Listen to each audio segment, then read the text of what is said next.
আমাকে টাকা দাও, না হলে আমি কালকে ঘর ভেঙে দেব। যখন হাল্ক আসবে সব ঠিক হয়ে যাবে। দাদি, কোথায় তুমি?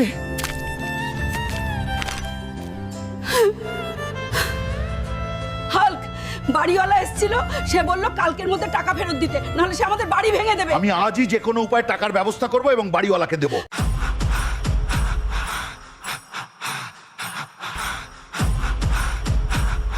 আজ আমাকে যে কোনো উপায়ে একটা খুব বড় মাছ ধরতেই হবে। আমি সেই মাছ বিক্রি করে বাড়িওয়ালার টাকা শোধ করব। যদি আমি এই মাছটা বিক্রি করি, আমার ঋণ শোধ হয়ে যাবে। এবার আমাকে বাড়ি যেতে দাও।